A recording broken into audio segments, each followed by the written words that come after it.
শেখ মুজিবুর রহমানের ধানমন্ডি ৩২ নম্বরের বাড়ি ভাঙার কাজ চলছে। বিক্ষোভের পর সামনের অংশ গুঁড়িয়ে দেওয়া হয়েছে।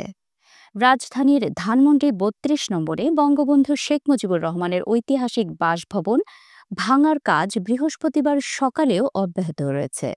গতকাল বুধবার রাত থেকে শুরু হওয়া এই ভাঙচুরে বাড়ির সামনের অংশ ৩ তলা পর্যন্ত গুঁড়িয়ে দেওয়া হয়েছে। প্রত্যক্ষদর্শীরা জানিয়েছেন, সকাল ৭:৩০ থেকেই ক্রেন ও এক্সকাভেটর ব্যবহার করে ভবনের বিভিন্ন অংশ ভাঙা হচ্ছে। এই সময় বাড়িটির কিছু অংশে আগুন জ্বলতে দেখা গেছে। এর আগে বুধবার রাতে ব্যাপক বিক্ষোভের মধ্য দিয়ে বাড়িটির মূল ফটক ভেঙে ভেতরে ঢুকে ভাঙচুর চালায় উত্তেজিত ছাত্র জনতা। বিক্ষোভকারীদের দাবি, তারা স্বৈরাচারের কোনো চিহ্ন রাখতে চান না। বাড়িটির অনেক জায়গায় লাল কালি দিয়ে লেখা হয়েছে, স্বৈরাচার সাবধান। রাতে যারা বিক্ষোভে অংশ নিয়েছিলেন তাদের অনেকে সকালেও ঘটনাস্থলে উপস্থিত ছিলেন।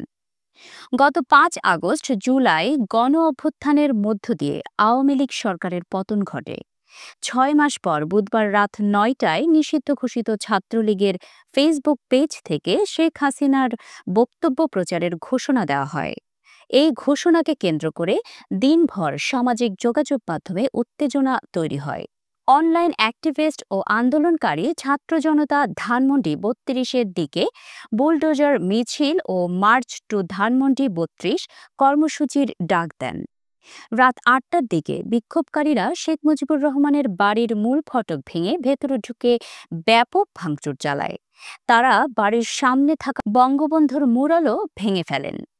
একই সময় ধানমন্ডি ৫A-তে শেখ হাসিনার বাড়ি সুধা সদনেও অগ্নিসংযোগ করা হয়। বৃহস্পতিবার সকালেও ৩২ নম্বরের বাড়ি ভাঙার কাজ চলছে। ধ্বংসস্তূপের মধ্যে দাঁড়িয়ে থাকা অনেক আন্দোলনকারী উল্লাস প্রকাশ করতে দেখা গেছে। এদিকে পরিস্থিতি নিয়ন্ত্রণে আনতে আইনশৃঙ্খলা বাহিনীর সদস্যরা ঘটনাস্থলের আশেপাশে সতর্ক অবস্থানে রয়েছেন। বিক্ষোভ ও ভাঙচুরের ঘটনায় প্রশাসনের পক্ষ থেকে কোনো আনুষ্ঠানিক বক্তব্য এখনও পাওয়া যায়নি।